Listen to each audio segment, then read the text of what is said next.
جو جان کو جوکھے میں ڈالے اور وطن کا دفاع کرے ہم اس کی تعریف کریں گے. میں نے کہا بس یہی مسئلہ ہے, ہم بھی علی کی اسی لیے تعریفیں کرتے ہیں.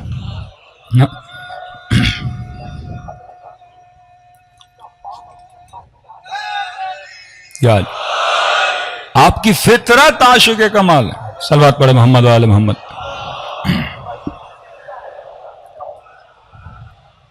فطرت کو جہاں علم نظر آئے گا یہ سجدہ ریز ہو جائے گی, اسے جہاں شجاعت نظر آئے گی سجدہ ریز ہو جائے گی. خدا کبھی بھی اپنی کوئی ایسی صفت نہیں بتاتا جس میں نقص ہو. کہ میں جبار ہوں, میں قہار ہوں, میں متکبر ہوں, میں قدیر ہوں, میں علیم ہوں, میں بصیر ہوں, میں سمیع ہوں. یہ ساری صفات کون سی صفات ہیں؟ کمال کی صفات ہیں.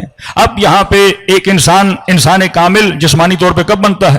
کہ جس کی آنکھیں بھی سالم, جس کے کان بھی سالم, جس کی زبان سے کلمات ادا کرے تو صحیح, جس کی جسمانیت بھی سالم, جس کا دل بھی صحیح سے چلے, گردے بھی صحیح سے کام کریں. آپ کہیں کہ جسمانی طور پر کیا ہے؟ کامل ہے. کہ ہم کہتے ہیں نا یہ جوان مثلاً بلوغ جسمانی تک پہنچا ہے لیکن بلوغ عقلانی تک نہیں پہنچا. یعنی بالغ ہو گیا جسمانی طور پر لیکن ابھی تک عقل کے اعتبار سے یہ بالغ نہیں ہو سکا. جسمانی طور پر تو حیوان بھی بالغ ہو جاتا ہے. اصل کمال یہ ہے کہ انسان عقلانی طور پر بالغ ہو جائے. اب سوال ذہن میں پیدا ہوتا ہے کہ جب ہر انسان عاشق کمال ہے, کوئی بھی ایسا انسان نہیں جو فیل ہونا چاہے. آپ بڑے سے بڑے کافر, بڑے سے بڑے ظالم سے جا کے پوچھو گے کہ آپ کو جنت اچھی لگتی ہے جہنم, وہ کہے گا مجھے جنت اچھی لگتی ہے. آپ یزید سے بھی جا کے پوچھو گے کہ یزید جنت میں جانا ہے یا جہنم میں, کہے گا میں نے کہاں جانا ہے, جنت میں جانا ہے. کیونکہ نقص کسی کو نہیں پسند, زوال کسی کو نہیں پسند, ہر بندہ عاشق کمال ہے. اب سوال جنم لیتا ہے کہ جب ہر بندہ عاشق کمال ہے تو پھر ابن سعد کیوں بنا, پھر یزید کیوں بنا, پھر کوئی معاشرے میں ظالم کیوں بنتا ہے, پھر معاشرے میں کوئی کسی کا حق کیوں کھاتا ہے؟ کہ یہ ہے شیطان کا کمال کہ وہ کیا کرتا ہے کہ جو چیز کمال نہیں ہے اسے کمال بنا کے دکھاتا ہے. کہ جوان ہے اس کے ذہن میں یہ چیز ڈال دی کہ فلاں کرسی مل گئی تو کامیاب ہو جائے گا, فلاں حکومت مل گئی تو کامیاب ہو جائے گا, فلاں وزارت مل گئی تو کامیاب ہو جائے گا. اب ابن سعد کے ذہن میں شیطان نے یہ ڈال دیا کہ اگر تجھے رے کی حکومت ملی تو کامیاب ہو جائے گا. لشکر حسین والوں کے ذہن میں یہ تھا کہ اگر فرزند رسول کی مدد کی تو ہم کیا ہو جائیں گے؟ کامل ہو جائیں گے. لیکن اب کلام معصوم میں کہ اگر انسان صاحب بصیرت ہو وہ کمال کو پہچان سکتا ہے. مولا کمال کیا ہے؟ معصوم فرماتے ہیں کہ کمال وہ ہے جسے زوال نہ ہو. ایسی چیزوں کے عاشق بنو جسے کبھی زوال نہ ہو. آپ کسی خوبصورت چہرے کے عاشق بنے, ہے کوئی ایسا چہرہ جو ہمیشہ حسین رہے, آخر مرجھا جائے گا. حسن کو کمال سمجھا عاشق حسن بنے, جس دن حسن گیا محبت بھی چلی گئی. فلاں بندے سے آپ نے دوستی کی کیونکہ جناب بہت مالدار ہے, آپ نے مال کو کمال سمجھا. لوگ سیاستدانوں سے دوستیاں کرتے ہیں, وزراء سے دوستیاں کرتے ہیں, اور یہ زمانہ تو سیلفیوں کا زمانہ کہ کوئی بھی بڑا بندہ پکڑ لیا اور آپ نے سیلفی نکالنا شروع کر دی. اب انسان عقل مند یہ سوچے کہ اگر میں کسی سیلیبریٹی کے ساتھ سیلفی نکال رہا ہوں, اس کے ساتھ سیلفی نکالنے سے کیا اس کا کمال میرے اندر آ جائے گا؟ آپ بڑے سے بڑے عالم کے ساتھ فوٹو نکالتے ہیں, چلو محبت کا اظہار ہے, لیکن اس فوٹو سے اس کا علم تو آپ کے اندر نہیں آنا. اس مشہور شخصیت کے ساتھ فوٹو نکالنے سے اس کی شہرت تو آپ کے اندر نہیں آنی. اگر آپ چہرے کے عاشق بنو گے چہرے کو زوال ہے. اگر آپ نے مال کی وجہ سے کسی کے ساتھ دوستی کی ہے, دوستی تب تک رہے گی جب تک وہ مالدار ہے. اگر حسن کی وجہ سے کوئی آپ کے ساتھ دوستی کر رہا ہے, حسن جب تک رہے گا تب تک یہ دوست رہے گا. اگر شہرت کی وجہ سے کوئی دوستی کر رہا ہے, شہرت جب تک رہے گی یہ دوست رہے گا, اور جس دن وہ چیز چلی گئی یہ دوستی بھی ختم ہو جائے گی. تبھی معصوم فرماتے دنیا کی کوئی ایسی چیز نہیں جسے ہمیشہ کمال رہے. ہر شے کو خدا نے دنیا میں کیا دی ہے؟ فنا دی ہے. تبھی کہا عاشق بنو کس کے؟ لا الہ الا اللہ کے عاشق بنو. عاشق بنو کس کے؟ خدا کے عاشق بنو.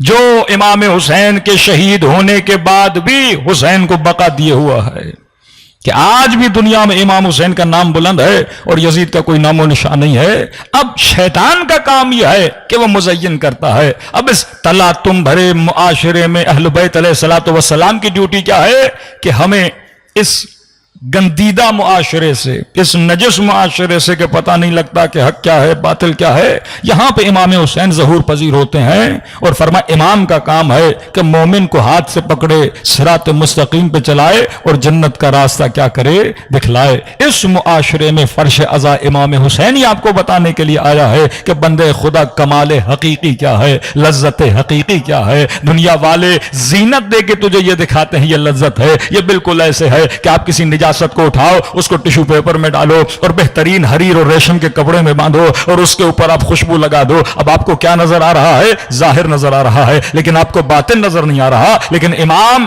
چیزوں کے باطن کو دیکھتا ہے۔ ابن سعد رے کی حکومت کے ظاہر کو دیکھ رہا ہے، لیکن امام حسین اسے باطن بتا رہے ہیں کہ ابن سعد رے کی حکومت تو دور ہے، لیکن رے کی حکومت یا رے کی زمین کے گندم کا دانہ بھی اللہ تجھے نصیب نہیں کرے گا۔ لیکن جو عاشقان امام حسین تھے، شب عاشور اپنے خیمے میں بٹھایا، دو انگلیوں کے درمیان انہیں دکھایا کہ تمہارا مقام جنت معلیٰ میں کیا ہے۔ صلوات پڑھے محمد و آل محمد۔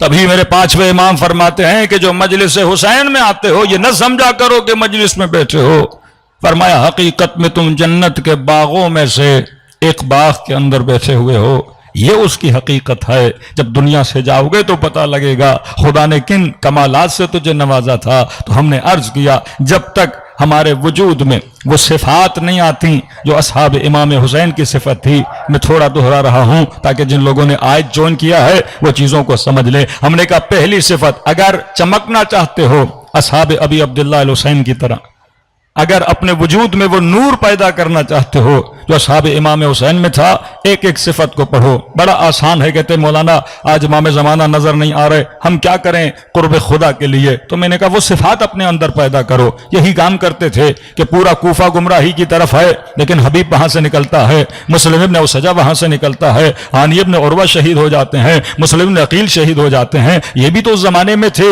ان لوگوں کے لیے شیطان نے کسی اور چیز کو کمال بنایا، لیکن ان کے پاس ولایت کی اینک تھی جس کے ذریعے سے یہ سکین کر پاتے تھے کہ حق کیا ہے اور باطل کیا ہے۔ میں نے شاید کل یا پرسوں کی مجلس میں بھی آپ کو یہ عرض کیا تھا کہ بندوں میں جب گمراہی پھیلتی ہے تو بندگان خدا میں، اب دیکھیے امت کیا کرے، امت تو پریشان ہے۔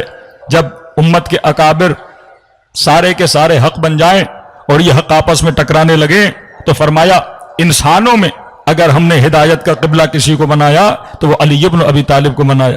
احادیث جب آپس میں ٹکرا جائیں اور سمجھ میں نہ آئے کہ سارے کے سارے مولوی حدیث پڑھ رہے ہوں، کہ آج کا جوان یونیورسٹی کا پڑھا لکھا کہے کہ میں نے راہ حق کی تلاش میں جانا ہے، بریلویوں کے مدرسے میں جائے تو ایک بات سنیں، اہل حدیث کے مدرسے میں جائے تو دوسری بات سنیں، شیعوں کے مدرسوں میں آئے تو تیسری بات سنیں۔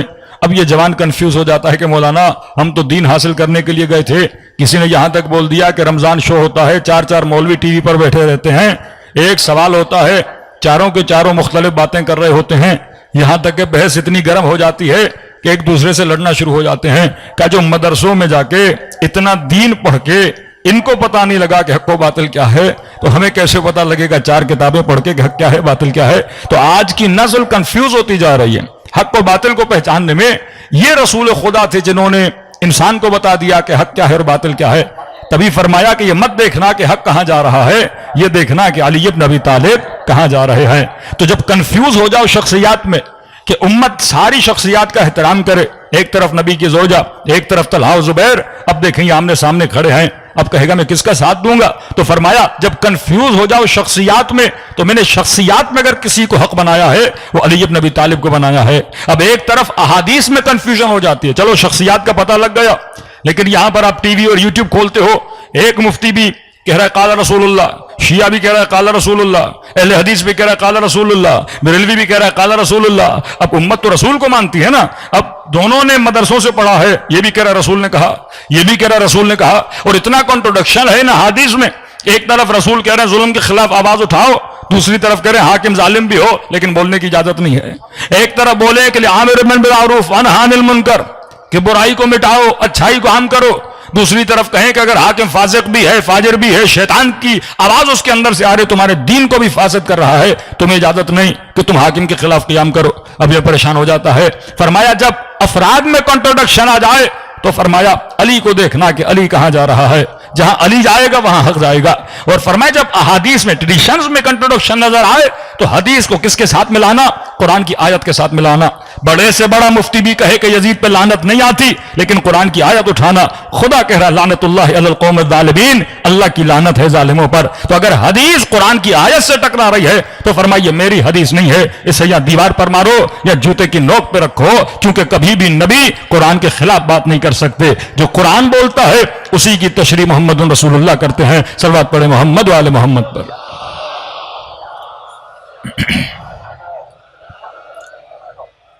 وَأَجِّلْ فَرَجَهُمْ. ایک چھوٹی سی آپ کو مثال دے رہا ہوں کہ کس طرح انہوں نے احادیث میں رد و بدل کیا اور امت کو کنفیوز کیا. یہ شاید میں نے پچھلے سال پڑھا تھا کہ نہیں پڑھا تھا. مشہور ہے اہل سنت میں ایک حدیث، اصحابی کالنجوم بأیہم اقتدیتم اہتدیتم. میرے صحابہ ستاروں کی مانند ہیں. بأیہم اقتدیتم اہتدیتم، جس کے پیچھے بھی جاؤ گے تمہیں کیا ملے گی؟ ہدایت ملے گی.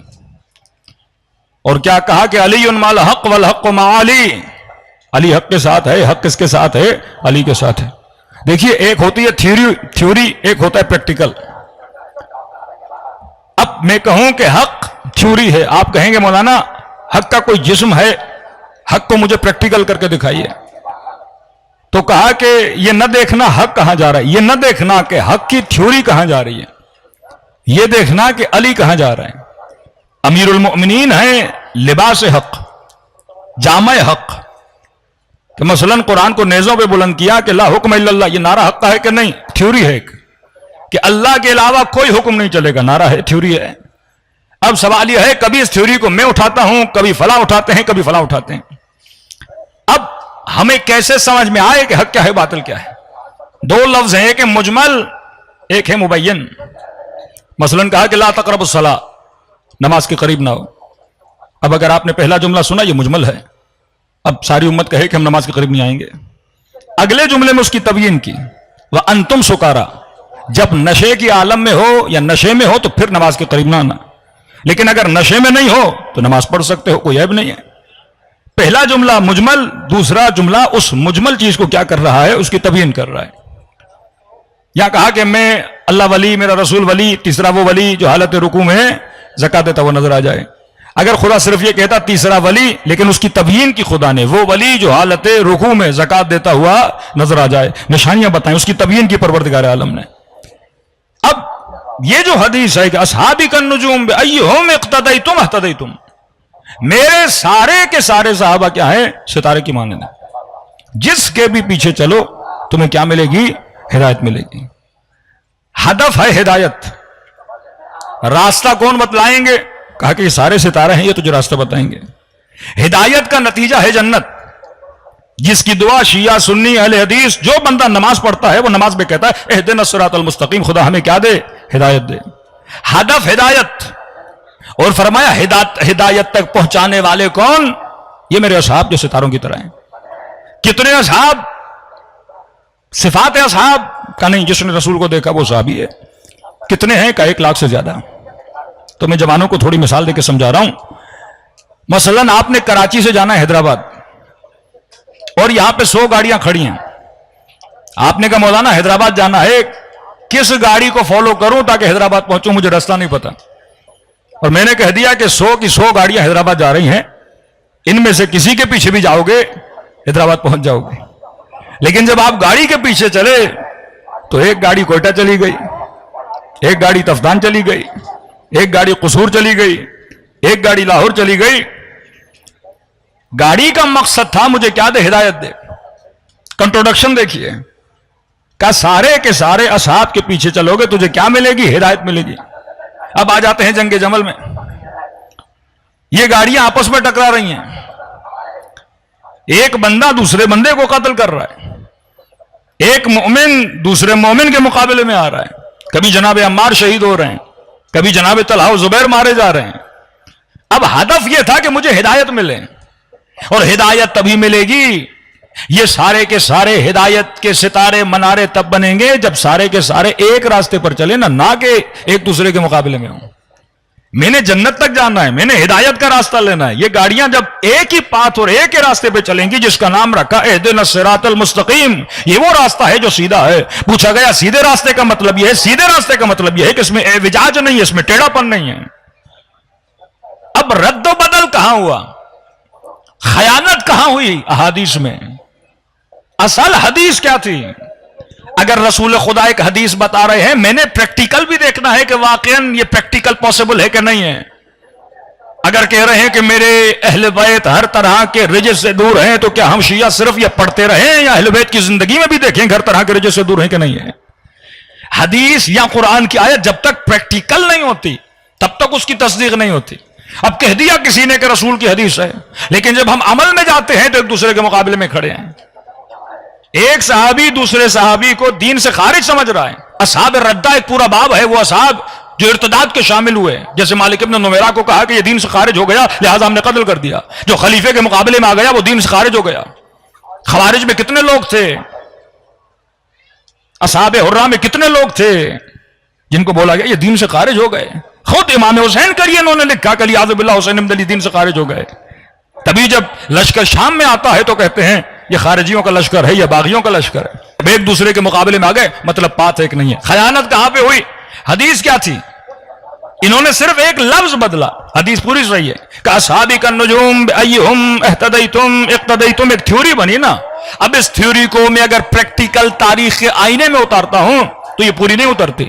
کہ اہل سنت کے اتنے بڑے عالم دین طاہر القادری صاحب فرماتے ہیں اپنے لوگوں کو، ہم نے آج تک ایسی تعلیم نہیں دی، ہم کہتے ہیں پڑھو تاریخ سے عبرت سیکھو، قرآن پڑھو عبرت سیکھو. وَاعْتَبِرُوا يَا أُولِي الْأَلْبَابِ، اے صاحبان لب، اے صاحبان مغز، قرآن کے قصوں سے، قرآن کی آیتوں سے عبرت لو. قرآن مردوں پہ پڑھنے کے لیے نہیں ہے، مردہ چلا گیا. قرآن اسی لیے ہے تاکہ عبرت سیکھو. قرآن زندوں کے لیے ہے، مردوں کے لیے نہیں ہے. لیکن آج ہم نے قرآن اور سورہ رحمان کو صرف اپنے مردوں کے لیے رکھ دیا ہے. فرما نہیں، قرآن مردہ روحوں کو زندہ کرنے کا نام ہے. قرآن مردہ فکر کو بیدار کرنے کا نام ہے. جس طرح کربلا انسانی فکر کو بیدار کرنے کا نام ہے، اسی طرح قرآن فکر کو بیدار کرتا ہے.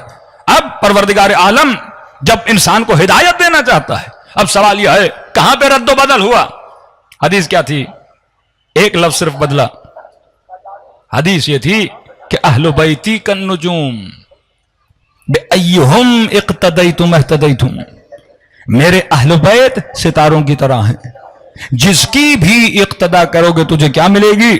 ہدایت ملے گی. اب دونوں تھیوریز ہیں، اصحاب ستاروں کی طرح ہیں، جس کے بھی پیچھے جاؤ ہدایت ملے گی. ایک تھیوری ہے کہ میرے اہل بیت ستاروں کی طرح ہیں، جس کے پیچھے بھی جاؤ ہدایت ملے گی. تو یہ تب ہدایت کے ستارے بنیں گے جب ان کا آپس میں کوئی کنٹروڈکشن نہ ہو، آپس میں کوئی لڑائی نہ ہو. آپ 12 اماموں کو اٹھا لیں، کبھی نہیں ملتا کوئی امام کسی سے لڑا ہو. امام حسن جب صلح کرتے ہیں تو لوگ آتے امام حسین کے پاس کہ اے فرزند علی تم تلوار اٹھاؤ، ہم آپ کا ساتھ دیں گے. تو امام حسین کیا فرماتے ہیں؟ فرماتے ہیں حسن جس طرح تمہارا امام ہے اسی طرح حسین کا بھی امام ہے. جو حسن کے زمانے میں حسین نے، اگر امام حسین مولا حسن کے زمانے میں ہوتے وہی کرتے جو امام حسن نے کیا. امام حسین نے جو کیا اگر امام حسن ہوتے تو وہی کام کرتے جو امام حسین نے کیا. تبھی فرمایا اولنا محمد، اوسطنا محمد، آخرنا محمد، بل کلنا محمد، کہ ہم سارے کے سارے کیا ہیں؟ محمد ہیں. کبھی بھی اہل بیت کے افعال میں آپ کو کنٹروڈکشن نظر نہیں آتا، کبھی بھی اختلاف نظر نہیں آتا. تو میں اس کے پیچھے لگوں نا، اگر 12 کے پیچھے لگوں تو 12 کی فقہ ایک ہو، 12 کا اخلاق ایک ہو، 12 کی روش ایک ہو، 12 کی آپس میں محبت ایک ہو. لیکن دوسری طرف جاتے ہیں ایک بندہ دوسرے بندے کو قتل کر رہا ہے، تو صرف اہل بیت علیہ الصلوۃ والسلام سے دور کرنے کے لیے فرمایا افراد میں جب کنفیوژن کا شکار ہو جاؤ تو میری آل کو دیکھنا، علی کو دیکھنا، علی کی آل کو دیکھنا کہاں کھڑے ہیں، تم بھی وہیں کھڑے ہو جانا. اور فرمایا جب احادیث میں رد و بدل دیکھو، میں تمہارے درمیان قرآن چھوڑے جا رہا ہوں. کوئی بھی حدیث پڑھو فوراً اسے قرآن کے اصول سے ملاؤ. اگر قرآن سے ٹکراتی ہے تو اس حدیث کی کوئی ویلیو نہیں ہے. صلوات پڑھے محمد و آل محمد پر.